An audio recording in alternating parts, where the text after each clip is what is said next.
Ever wonder what it looks like when skincare meets healing, representation, and community? Well, today's episode, I find out because I have a conversation with Brandi Andrews, a Black and Mexican beauty industry expert, to explore the deeper layers of skincare, wellness, and representation.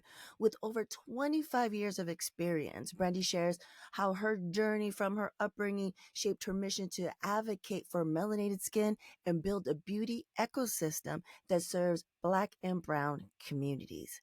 She introduces Youth Dealer, her skincare line created to support an inclusive, holistic, and culturally aware approach to beauty. Through the lens of Youth Dealer, she explains how skincare can become a sensory, healing, and empowering ritual for people who have often, been overlooked by the traditional beauty system. This conversation highlights the emotional and cultural realities within the beauty industry. Brandi discusses the trauma carried within the beauty and wellness space, the lack of representation in skincare education, and the importance of caring for the whole person rather than just focusing only on the skin. She also breaks down why intersectionality matters in skincare and why investing in small businesses led by marginalized founders is essential for the future of the beauty industry. A couple of topics that we discuss: Youth Dealer and community-centered skincare, trauma in the beauty and wellness spaces, melanated created education, intersectionality in beauty, entrepreneurship and community investment, creating safe and inclusive beauty environments, building a beauty ecosystem for people of color, and so much more. Also, during the questions and comments from the audience section, we have a special comment and question from previous WTYM guest Sonia Ramos, a fellow Latina beauty creative. She was on a couple years ago when I had my 100th episode, and this was before she changed her name. She was already huge in the beauty industry, huge following on all socials, especially TikTok. That's how I found her. So you guys have seen her. If you don't know the name, you should. And she gives props to Brandi. It's game recognized game, and it's a beautiful thing. The week that this episode released it's time for shopping. But if you're like the rest of our communities, we are taking a stand and we're not doing big box places. We're shopping small, not just on Shop Small Saturdays. We're shopping small, independent, Black, Brown, Indigenous, marginalized vendors. This is what we're doing. So please make sure to check out Youth Dealer. We're going to have a link to that. And if you want to support this podcast by shopping small, make sure to go to our website, go to the store, and use WTYM for 10% off. We have shirts, pins, sweatshirts, all kinds of things to help support amplifying diverse voices. So I give you Brandi Andrews. Hola, welcome to Word to Your Mama, the podcast that amplifies diverse voices and celebrates shared experiences. Hosted by me, Ritzy P, a Latina creative entrepreneur with a background in art, music, and new web technologies. From Academy and Emmy winners to activists, artists, and builders, we celebrate the rich diversity of my multicultural tribe. There will be special guests, mad laughs, and absolutely no BS. Word to Your Mama drops every Monday on your favorite podcast platform. Brandi, yes!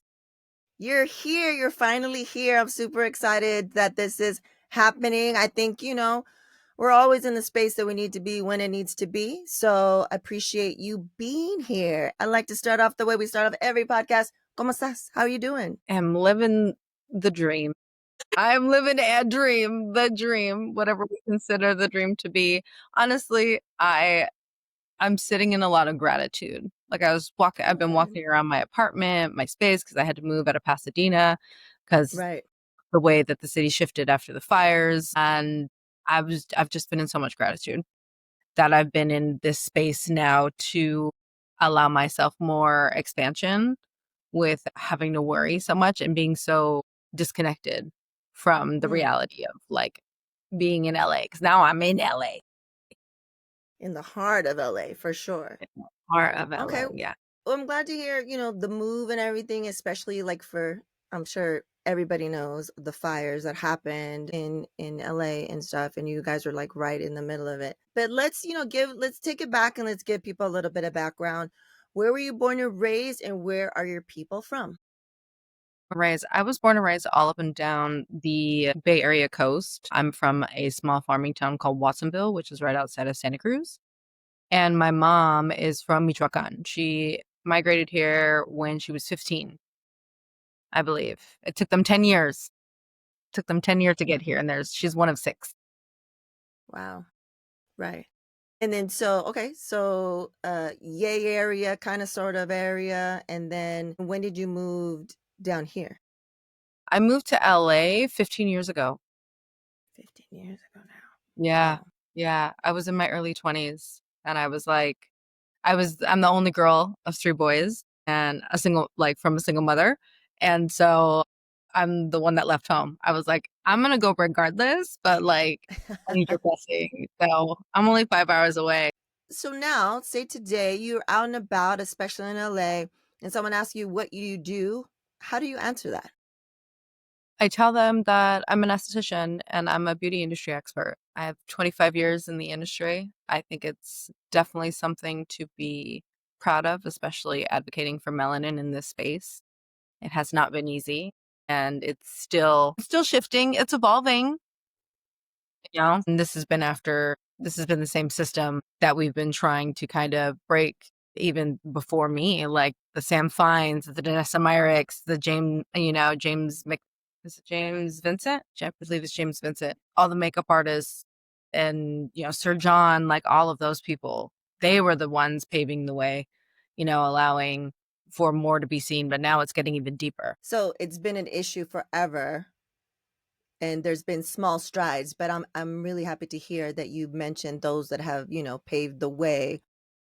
When you think back, growing up in Watsonville, what was your route? When was it that you're like, yeah, skincare? Yeah, that's what I want to do. That's what I'm going to do. I feel like the first time I ever fell in love with the process of doing hair was when I had to teach myself to do my own hair. I was Mm, graduating the 8th grade, so I was like maybe 13, 14. Because then I started it, really diving into beauty around 15. And so it was never just skincare. I went mm. to cosmetology school and I got my cosmetology license. And at the same time, I took the aesthetics program because I was like, you charge me $30,000. I'm squeezing every penny out of this. Back then we had like etiquette classes and we had so much more. Like we would go to homeless shelters and halfway houses for women and children and Mm, people in transition. I had a completely different experience of the beauty industry and the potential that it has to shift the perspective on how people see each other or see right. themselves. Mm-hmm. And I feel like people who do hair, who do makeup, who do skin, we're the keepers of that. We're like, hey, we Yeah, want to reflect, beauty back to you. We're here to hold you.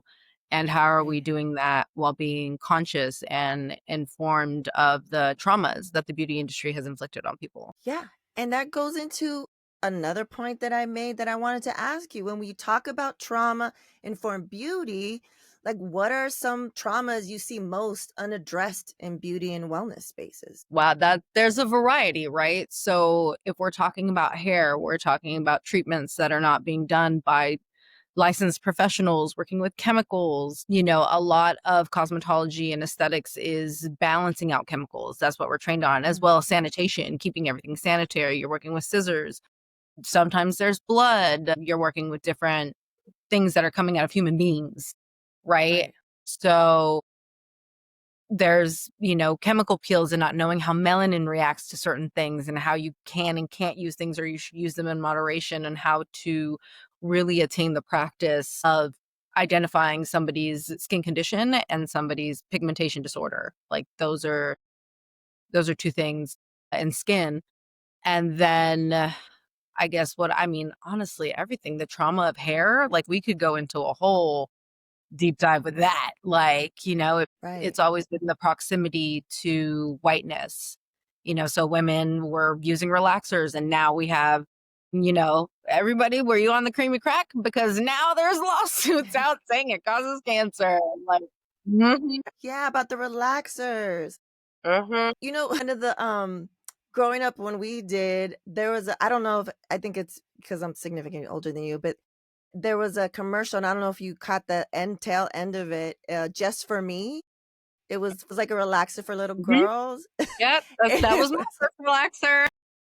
yeah, and I remember the song, like, I sing it to my relative all the time, like, just randomly, like, because it was just such a jingle, and then now it's like, of course, no one checked anything. Of course, like, there's all these legal actions and health ramifications. It was the '80s and the '90s. They were like, "Oh, Like, they'll be fine," until they were like, "Oh, wait, yeah, wait, not so much." yeah, that's crazy. So speaking of like, we're talking about the traumas and then, what's the flip side of that and how can skincare beauty, the holistic approach which you talked about, you it's not just skin, it's everything. How can it be used as a tool to like reclaim our power and, connection? I That's a great question. I feel like through building my business, I've realized I've had to live the values of what I hold Mm, space for my clients for, right? I need the right. rest, I need the reset, I need the reconnection to body, I need I'm using this Latino owned brand, for scent to bring my nervous system back to myself. And so that's really incorporated into my skincare. It's like the moisturizer has lavender and peony, and the Pro Repair smells like rose, and the vitamin C, has that citrus smell without the tingling of the actual citrus. And the cucumber cleanser, it's all a sensory experience to bring yourself back, right? And I feel like we're in Right. an age now where we're honoring the ritual, and not Mm, as a form of punishment, but as a form of like dedication to yourself. Like, I'm going to have this ritual on a regular basis, and I do this because it's what brings me back to my center, to my core, to my physical being. right.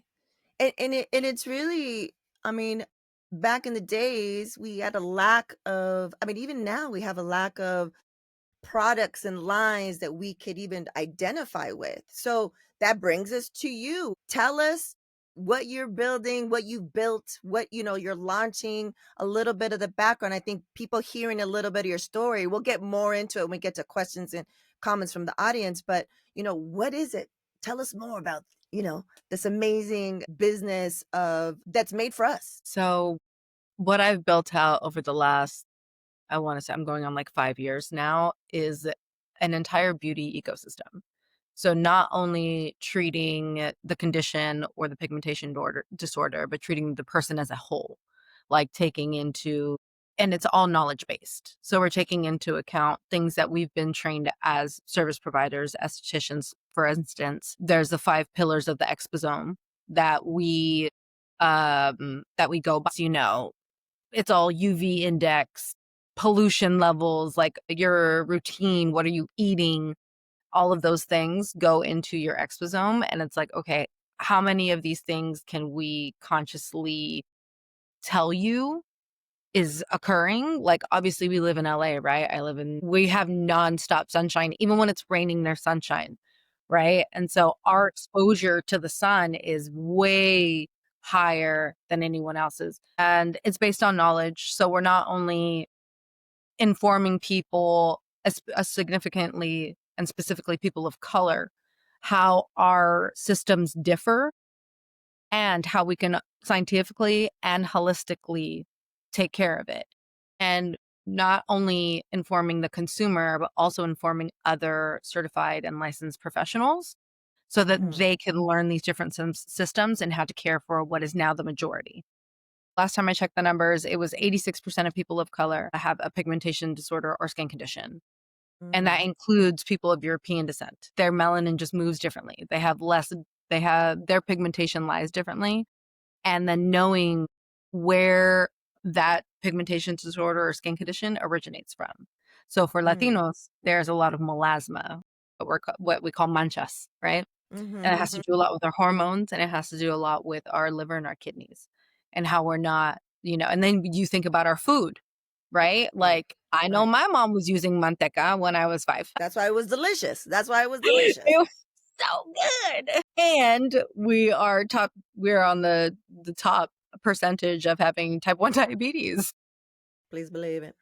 right? Yeah. And so then you Right. have to go the medical route and, by that point, when you're diagnosed, you can either, now we know it's reversible, and I'm giving people the receipts to know how to reverse it. Right. And then what about those types of facts for, black skin? Like what, like, for Latinos, it's melasma, manchas and Yeah. stuff. And what kind of things can you expect for black skin historically that happens? With the darker melanin spectrum, there is more less pigmentation disorders and more skin conditions. Mm, What I've noticed in my clientele, we're more prone to cystic acne, eczema, rosacea, like a different type of inflammation of our inner system, right? And all of right. these things are cystic acne specifically is caused by an overproduction of yeast in the body. So I have cystic acne. I know if I'm over here eating sugar and red meat, and if I'm having one too many carne asada tacos because it's delicious, my system is going to start to back up, which means the overproduction of yeast. If I'm not taking a probiotic or taking care of myself in my ritual, then I'll have a breakout. I had one here on my neck. I had one pop up right here, and they are underneath the surface and they hurt. And that's my body's way, that's my skin's way of telling me, clean out your system, start having soups and start clearing out your liver, your gut, and your kidneys. Right. And I think this is what I love since I've met you and I've seen all the work and the evolution of what you're doing is that it's not just literally it's not just surface. It's not just topical. Like you've built this whole entire ecosystem and just to track it back, I love how it's not just consumer based. It's the people, the providers that the people that are actually giving these types of, the estheticians this education, but also the product to go with it. And it's a holistic approach. So right now, you're not only talking about like topical things and procedures, you're talking about within, you're talking about diet because it's all health. It's all encompassed like health. That's what I really, really love about who you are, how you live. You don't just talk about it, you are about it, you know what I'm saying, with what you do and what you're building and the products and in the system. So I love that. So going into, I mean, I've said it before, you're like an embodiment of intersectionality. It gets used as like such a buzzword. So what does intersectionality look like to you in action and not just in language when it comes to you personally and when it comes to what you're building for skincare? That you said that. Living every day you know what? And my intersectionality for me used to be what I considered imposter syndrome. So I felt like I had to be here, there, like all of that. And it was like, okay, I have to switch and be a completely different person. And that was exhausting. And now I feel living in intersectionality is just me showing up exactly who I am. And And how does that inform like you living that life and how does that inform what you've built and the products and the ecosystem? feel like it gives people their first steps to start reconnecting back to themselves, right? We're looking in a mirror and a phone every single day. We're recording this content like right now. Me and you are talking, and we have two reflections, right? Two mirrors, essentially. And so, what I've really found power in is stepping back in front of that mirror. And I do that while applying my products, while having my sensory experience. So it's the first part of my ritual to connect with self. I love that. Okay, so let's get into the questions and comments from the audience. First one is a question and a comment mixed. I'll read them and then I'll say who it's from, and then you can answer. In our Latin community, we weren't taught to care for our skin. We were taught to work hard, take care of family, and keep it pushing. So, for anyone like me who started the skincare game a little late, where do we even start as we're aging? What's the first thing we should be doing to love our skin now? And then the comment is, Brandy, You are a powerhouse, a chingona. I love how you're out here saving skin through your holistic approach and your own skincare line, serving both everyday people and celebrity clients. That's a trailblazer. Keep shining. And that's from your favorite of mine, Sonia Ramos, Latina creative. I love her. Okay. What can we start doing now to start loving our skin now? I think the first part is acceptance and like giving yourself grace that Mm, it took this amount of time, right? Because I feel like when we go into, oh, I'm going to do it, it's because we feel some sort of guilt that we weren't always doing it before, right? And so even in routine and in ritual, you have to give yourself grace. Like sometimes I fall off. Sometimes I'm not applying sunblock and I'm an esthetician, and I'm yeah, going out. I'm like, oh man, I forgot that sunblock. I'm also human, having a human right, experience and then taking inventory of what you already have, right? You don't have to go out and buy a completely new routine. You you look at the things because not everybody, especially us from more marginalized communities, we were never taught to like budget out for that, right? That's exactly what Sonia said. We weren't taught that part. We were taught to work hard, not to enjoy the benefits of our hard work. right. It's like we've consumed so much. We have to just take inventory of all of that. So looking at all the products that you have and then making sure that they're right for you. So then your next step would be, all right, I've taken inventory. Now who do I give all these pieces to? That's when you book a consultation.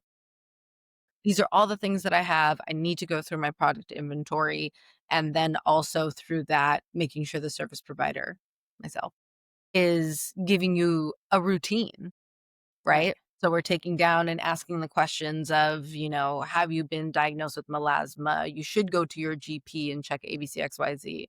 Dependent on your age, are you perimenopausal? Do you need to get Right. onto HRT? And what resources do we have to get you guys that help safely? Right. And thinking about growing up, and we never talked about skin care. The most was traumatic, stay out of the sun because you're going to get darker. Do you know Hmm. what I mean? Like that was the most, I think, for me, and I think a lot of people watching or listening, like that was the most we ever talked about skincare is like, stay out of the sun, not even sunblock, right? Like when I grew up, that wasn't even a thing, but it was just like cover yourself or else you're going to get darker, like as a derogatory, like a negative thing. And I love how now what you're doing and your clients, whether they're, regular folks or your celebrity clients, like I think across the board, you're seeing the spectrum of melanated skin and it is celebrated, you Yeah. know? Yeah. All right, food lovers, listen up.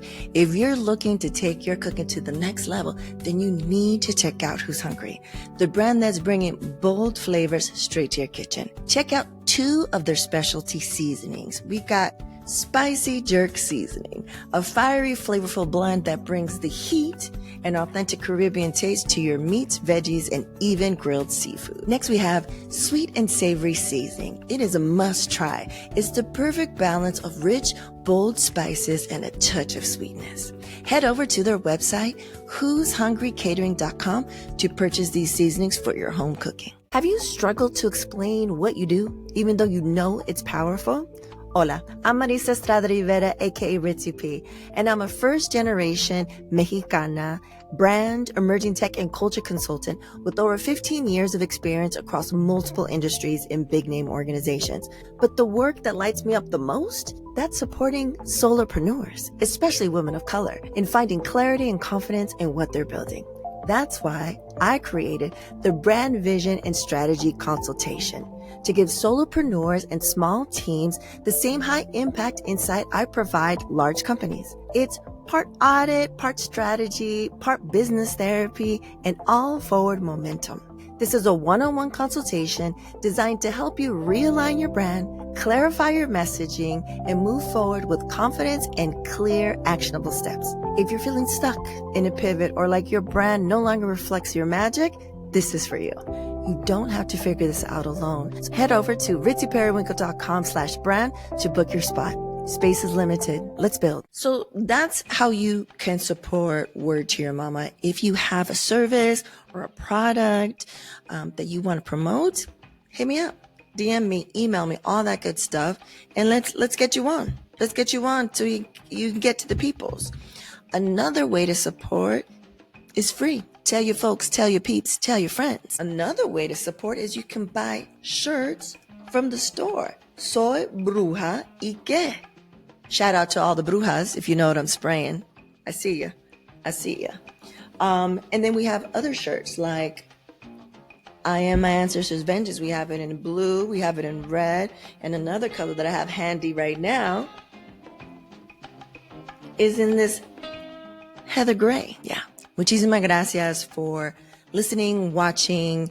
If you've been here since jump, thank you. If you're just joining, welcome, welcome. I appreciate it. And yeah, gracias. And I it's love seeing that. authentic state. Like we've been another trauma that the beauty industry has put on us is, we have to cover it up. We have to look chiseled. Like I don't have any makeup on right now. I've also invested a lot into my face. And I just use my product. So and so it's like I want to feel, hydrated and hydrating. Those are, two different things. And just really, I don't know, just pouring back into self. The beauty routine of also pouring back into self can do wonders. Like you could see someone and they could just have this inner glow just because, they're in a space, they're reconnected to self. And I love that.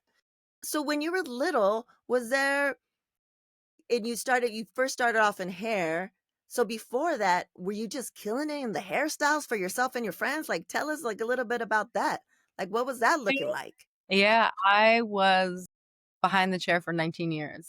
I did hair. I was a textured hair specialist for 19 years. I learned everything I could about curls. So everything that was different in the industry, I went through and whatever education I could learn and what I already knew from myself doing my own hair. It's just like you couldn't tell me I couldn't lay down a relaxer and a blowout in an hour. And then you want to have somebody battle me? This is awful. You make this person look ridiculous. And now this other person can't get it. Don't set people up for success, darling. So I took a lot of the knowledge, of learning my own hair. And I was like, I'm going to be that safe space in the salon, for a girl that looks like me or doesn't look like me or sees a reflection in me that mirrors safety to them. Like, oh, I can trust that person. There's some Right. similarities about myself that I can see in that person. And you could Right. tell every person of color that came in through those doors in San Francisco was like, where there was about 5 or 6 of us that could really do it and get down with it. And so, yeah, I worked in salons. I did makeup for 19 years. I learned special effects makeup. I'm it's so funny that that's even being brought up because the first salon that I ever like worked for a very long time at was here in downtown and I'm literally like a block away. I walked by it today and I was like, "Man, Is it still there? no, it's not. No. It's something else." And that's fine because we can talk about the traumas of working in a salon, but we won't go there. And, I think that what needs to be communicated in the beauty industry is that you are fully allowed to charge your worth because we are not only, making people feel beautiful and at their best, but we become these people's therapists.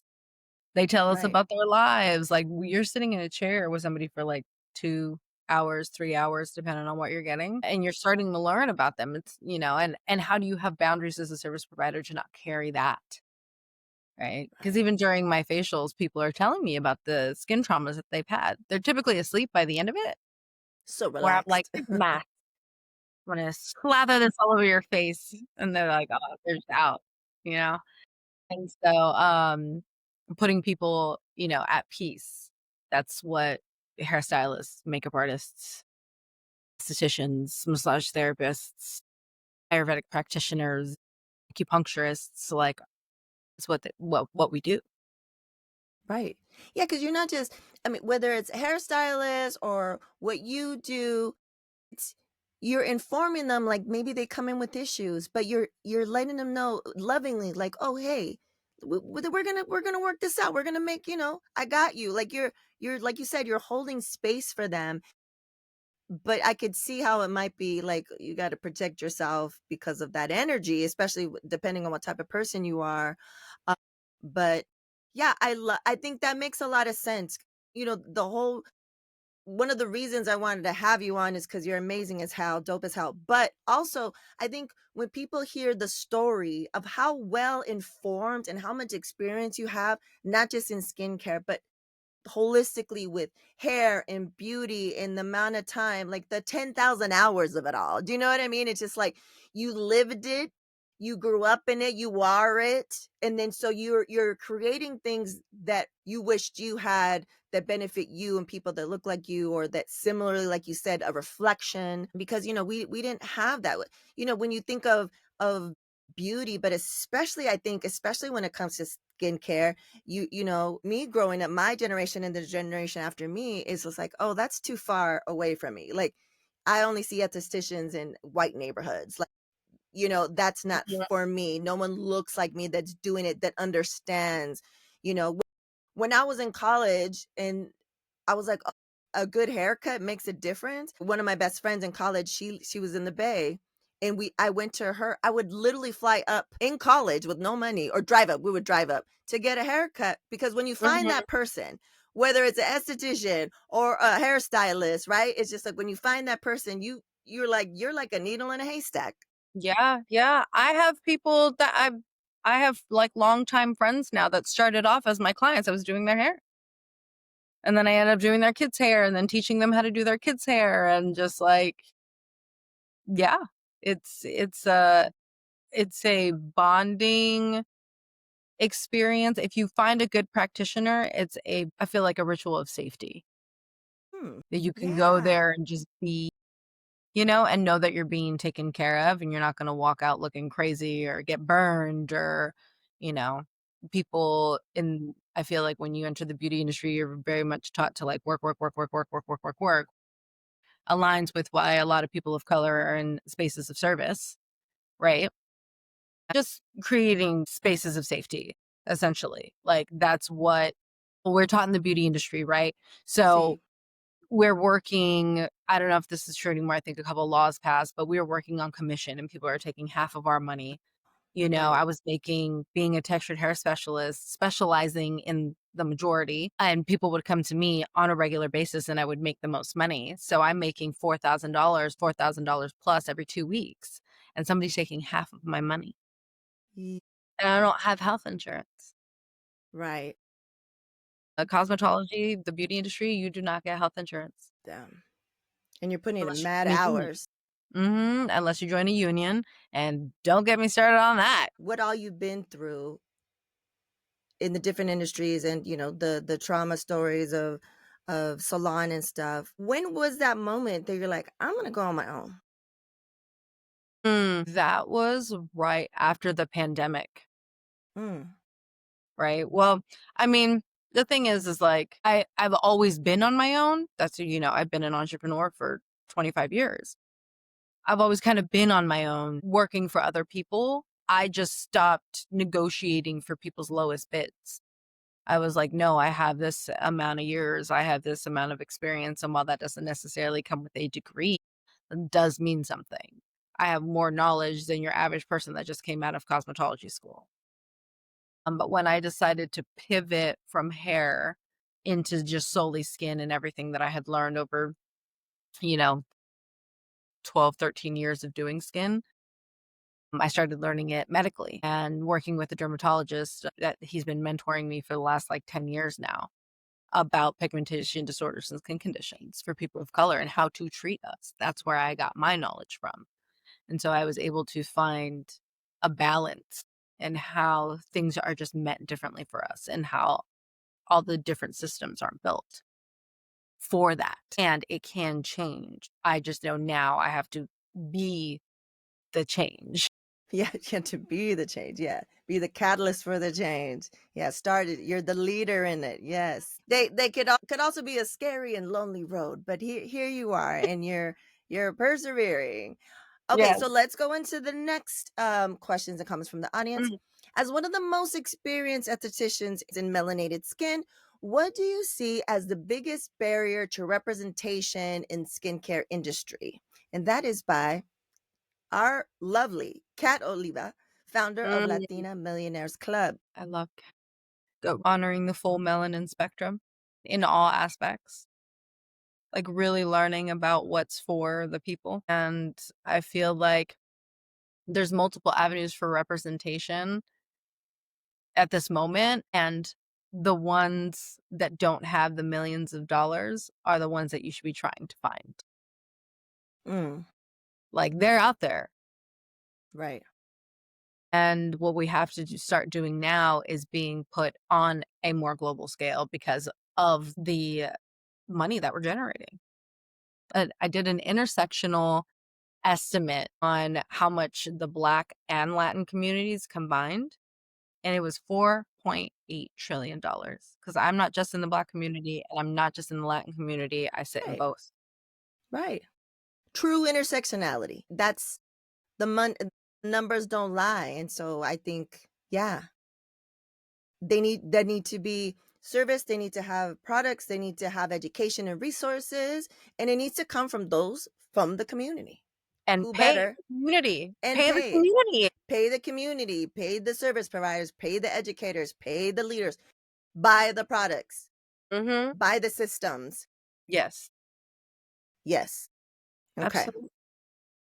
So now it's time for the not so rapid fire questions, the AKA slow as hell questions. Are you ready? I'm ready. Okay. 3 words to describe yourself. 3 words to describe myself: grounded, determined, student. Right. Student for life. I just posted that the other day or today, this morning on Twitter. I will And see, not that's call why it we'll X. always be successful because we'll always be learning something. We'll Always always be learning. moving. Always a student. Always a student. Till I die. Till I die. Okay. What's the best piece of advice that you received? In what capacity? About what? Anything. So maybe something that covers all of life the most. Or maybe it's something just heard recently. I would bring it back to my mom and when I first, left teaching for 18, 15 hour, um, with no benefits, full time. Crazy.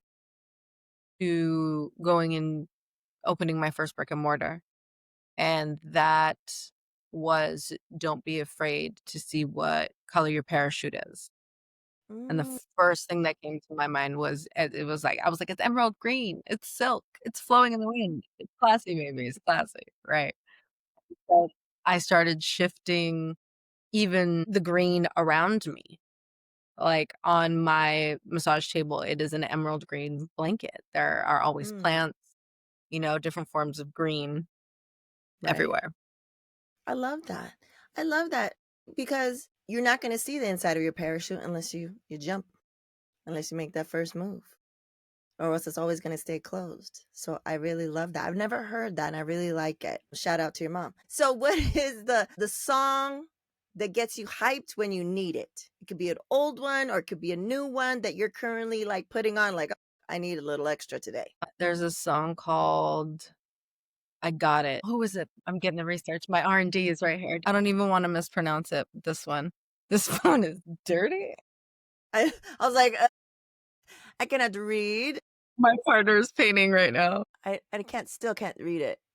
Is it OGL? OGI. GI? OGI. GI. Okay. Okay.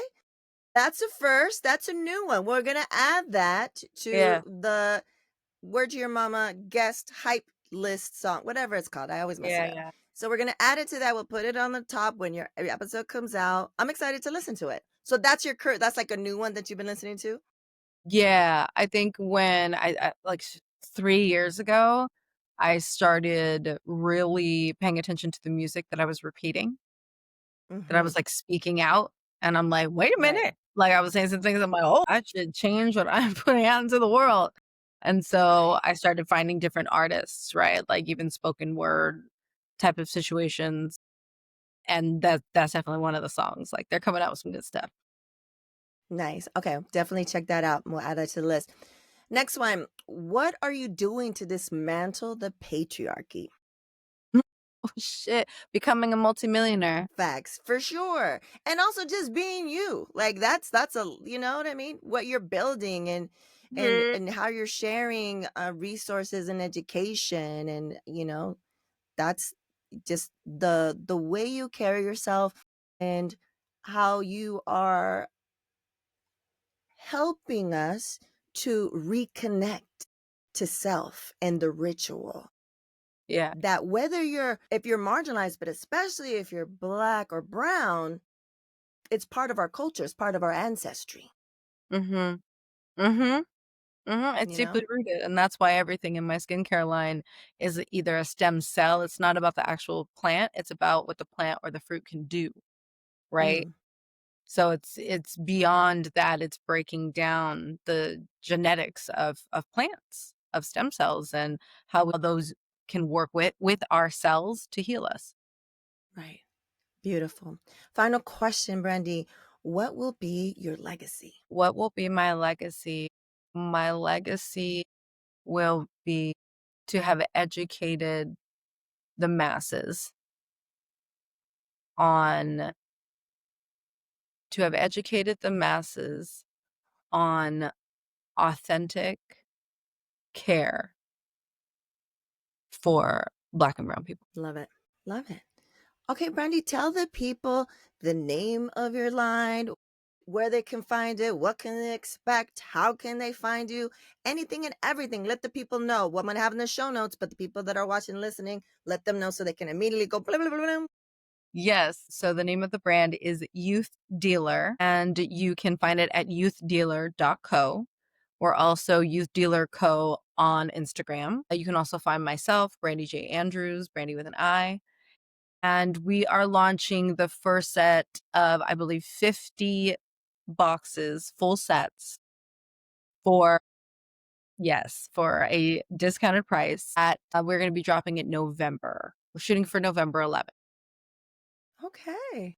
Yeah. By the time this comes out, I think it might be out. So yeah, just keep in mind of that. Yeah. And I just want to say, I have used earlier iterations of her product, a couple of products that I purchased from her. Divine. And I'm hella sensitive. Like my skin is hella sensitive. Like I break out with a lot of stuff, even stuff that says it's for my skin. I got to return it. So I can vouch, I can vouch for you as a person and your products. And I'm excited to explore and experience all of them.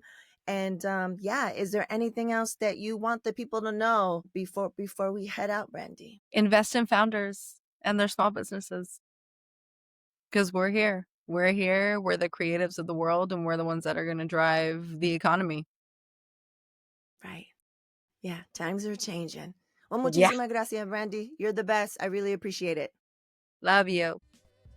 Word to Your Mama is owned and produced by Ritzy P. Intro beat produced by Nico Beats. For partnership inquiries and contact info, check out wordtoyourmama.com. And as always, Word to Your Mama is brought to you by ritzyperiwinkle.com.